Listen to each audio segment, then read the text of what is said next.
Hello, my name is Bobby Lewis, speaking to you from our studio at YSD News.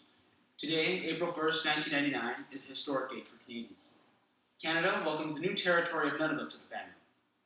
The Northwest Territories is now being divided into two, with the eastern part to be known as Nunavut. This piece of land is approximately 2 million kilometers, which is 1/5 of Canada's total landmass. Today, there are approximately 25,000 people living in Nunavut. 85% of the population is Inuits. With the creation of this new territory, it will allow the Inuit people to shape their government to reflect their culture, traditions, and goals. This large percentage is very important. It allows Aboriginals to voice their concerns and become closer with Canada. What some of you may not know is this creation of Nunavut is so long time of dreaming of the Eastern Arctic. Nunavut is made up of two main Inuit groups. They are the Paleo-Eskimo and the Neo-Eskimo. Both groups will have their own share in making decisions regarding the territory. This new territory will have one federal member of parliament in Ottawa to represent the Inuit culture, language, and elders. I have with me today Prime Minister Jean Chrétien to answer a few questions regarding our newest territory. Mr. Chrétien, welcome. Thank you, Bobby. It is a pleasure to be here. It is a pleasure to have you. Now let's get started.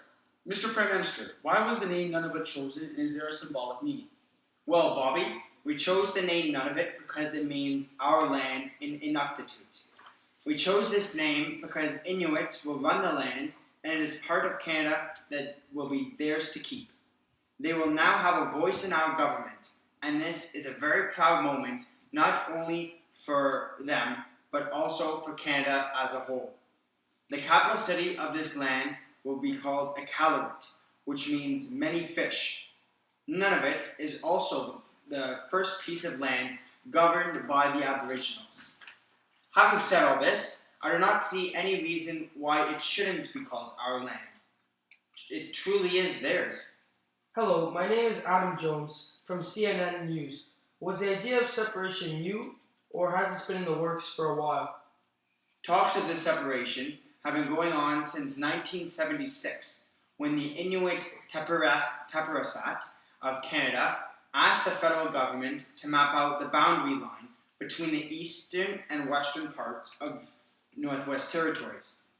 This was Ottawa's first hint that the Inuits wanted some kind of change. In 1993, things went underway, but it was overshadowed with the events in Quebec at the time. The Nunavut Land Claims Agreement was signed, which entitles a number of things. This gave the Inuits 350,000 square kilometers of land, along with the mineral rights. In addition to the land, the Inuits received more than $1 billion over 14 years. This agreement was signed by the federal government, the Northwest Territories government, and the Tungativ Federation of Nunavut, who represented the Inuits. The event in 1993 have certainly made things easier today and have allowed us to create a new territory known as Nunavut. Anthony Smith from BCS. Do you believe any major challenges will arise in Nunavut? Obviously, there will be challenges, but as a country, we will learn to overcome them. One of the main challenges will be the need for job opportunities. 50% of Nunavut's population is under 25 years old. We are working with a population with very little experience. There will also be many problems when it comes to increasing resident income and raising education levels. I do, however, believe in a few years' time the territory will flourish because of its natural resources. If we are able to develop their fishing industry and make their land more tourist-friendly, we will help them greatly. I am very excited for the potential this territory has. Do you have any concerns with the Inuits running Nunavut's government? Not at all. They always had a voice in the Northwest Territories, and I believe this is a great opportunity for us to finally hear and respect those voices. Earlier today, a young premier from Northwest Territories, Jim Antoine, said, "Now we live next door to you instead of living in the same house." This separation is beneficial for the Northwest Territories and for Nunavut. Prime Minister of Indian Affairs and Northern Development, James Stewart, said the creation of Nunavut is a major step in the growth of Canada. No one who I have spoken with sees this as a bad idea, and we are all very excited. The Inuits may experience some problems in the beginning, and that is very understandable. With the population being 85% Inuit, it only makes sense that the land be run by the Inuits. We are all very excited for their future and can't wait to see what's next. I don't believe this will be a big change, but I believe it will be a beneficial, an influential one, not only for Nunavut, but for Canada as a whole. When you say influential, what do you mean by that?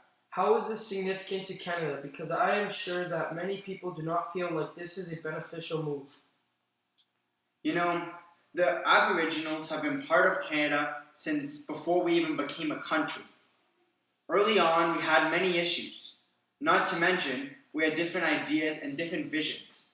We attempted to solve this by simply kicking them out of their territory.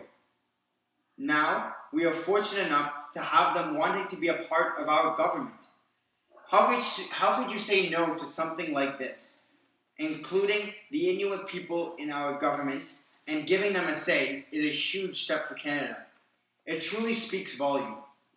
Having the Inuit stand up and tell us that they want to be part of our government is outstanding, and we welcome them. They have always been a part of our history, so why not a part of our government? They're as equal as you and I, so why don't they deserve a say? What Canadians have to realize is that this is the first piece of land that will be governed by the Aboriginals. This is a huge milestone for the entire country. Thank you, Mr. Prime Minister, for spending your time with us here today, and congratulations. It was my pleasure to be here. Thank you.